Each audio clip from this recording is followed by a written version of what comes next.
perjanjian. Hidup penuh dengan perjanjian. Perjanjian antara pria dan wanita membawa kepada pernikahan. Perjanjian antara kita dengan bos membawa kepada pekerjaan. Perjanjian kita dengan Tuhan membawa kepada kekekalan. Hari ini berapa banyak dari saudara mengerti pentingnya perjanjian.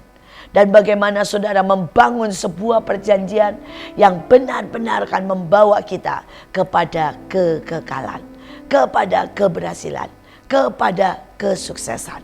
Mari kita baca sebuah ayat di dalam Ibrani 6 ayat 17-18. Saudara, saya terjemahkan bebas dari bahasa Inggris. Allah mengikat dirinya dengan sumpah, sehingga apabila ia menjanjikan pertolongan, orang itu akan benar-benar mengalaminya. Allah tidak mengubah perjanjiannya. Kepada kita diberikannya janji sumpah supaya kita pegang. Karena janji Allah mustahil dibatalkan. Semua orang yang datang kepadanya dapat berbesar hati karena menerima kepastian dari Allah. Saudara, ini sesuatu yang luar biasa. Tuhan berkata, buatlah perjanjian dengan aku. Karena aku tidak bisa berdusta. Karena aku tidak mungkin berbohong. Dan kalau aku berjanji dan bersumpah dengan seseorang, maka engkau bisa memegangnya. Karena aku pasti melakukannya. Saudara, keren banget. Saudara dan saya adalah seseorang yang menerima perjanjian demi perjanjian. Dan perjanjian itu begitu luar biasa dalam hidup saya. Perjanjian itu membawa hari ini saya sejauh ini. Perjanjian itu membawa saya menikmati semua kebahagiaan, semua kemenangan, semua berkat-berkat yang tidak pernah bahkan saya bisa bayangkan. Saudara, perjanjian antara saya dengan suami saya, kami menikah 35 tahun yang lalu. Kami cuma pacaran 1 tahun dan kemudian kami menikah. Hari itu dia sedang berdoa dan kemudian dia dapat dari Tuhan saya adalah jodohnya. Dan kemudian saya juga sudah bermimpi 1 tahun sebelumnya bahwa ada banyak pria di depan saya. Tetapi Tuhan bilang bukan itu semua, tapi dia yang di belakang. Dan waktu saya menoleh, saya melihat seorang pendoa yang hari itu naik sepeda. Saudara, dan Tuhan bilang itulah jodohmu. Saudara, hari itu kami menandatangani sebuah perjanjian. Kami seseorang yang sangat, saudara ya, memegang perjanjian. Saudara, dia berkata, saya cuma akan pacaran dalam kekudusan dan saya akan menikah dengan kamu. Dan kemudian 1 tahun kemudian kami menikah dan kami membuat, saudara, perjanjian dalam pernikahan kami. Saudara, salah satu perjanjiannya adalah kami bekerja dua-duanya. Kami memegang penghasilan kedua-duanya pribadi. Dan kami tidak boleh saling tanya, tetapi kami punya account atau tabungan bersama. Saudara, kurang lebih seperti itulah perjanjian kami. Kami berjanji saling menghormati, kami berjanji saling percaya. Saudara, dan 35 tahun. 35 tahun saya lewati, itu menjadi pernikahan yang luar biasa. Saudara, pada waktu saya pelayanan dan tidak sempat untuk menemani dia, tidak pernah bisa untuk pergi bersama pada hari Minggu karena saya pasti pelayanan pada hari Minggu. Saudara, dia tidak pernah mengeluh karena dia memegang perjanjian. Tapi sebaliknya, pada waktu dia harus pergi 1 tahun di Rusia untuk men-setting pabrik, dia pernah 6 bulan di saudara Yugoslavia untuk men-setting pabrik. Maka saya juga tidak pernah komplain karena kami memegang perjanjian. Dan itu membuat hidup kami sangat-sangat ajaib, sangat indah. Dan kami terus naik dan naik. Dan Tuhan terus memberkati kami. Saudara, tetapi ada perjanjian juga dengan Tuhan. Saya masih ingat pada saat itu saya berusia 12 tahun. Ketika Tuhan pertama kali memberikan perjamuan kudus. Itu di dalam kebaktian biasa dan tiba-tiba ada perjamuan kudus.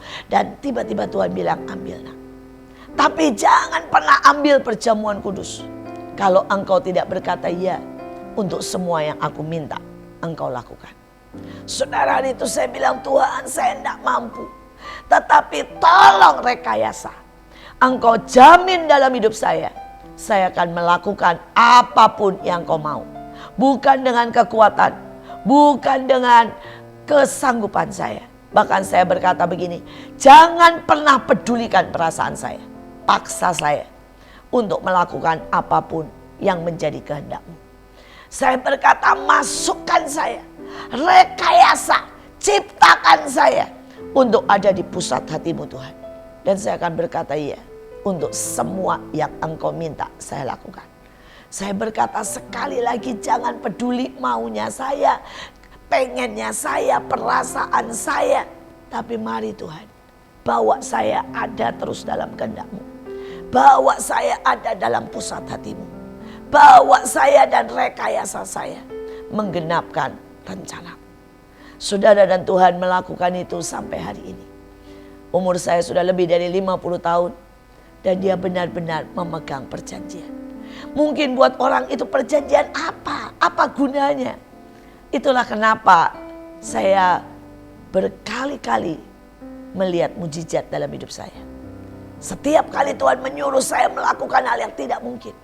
Setiap kali Tuhan membawa saya kepada perkara-perkara yang ajaib.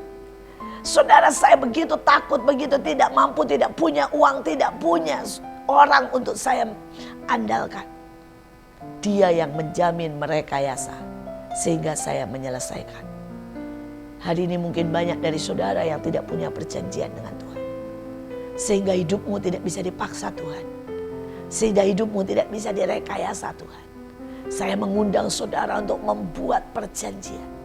Dan pada waktu engkau membuat perjanjian dengan Tuhan, lakukan bagian kecil dari kita. Maka Tuhan akan melakukan seluruhnya buat kita. Saya selalu berkata bagian kita 0,0001%. Dan bagian Tuhan adalah 99,999%. Maka semuanya akan terjadi. Hari itu Tuhan menyuruh saya untuk membangun sekolah Mahanaim.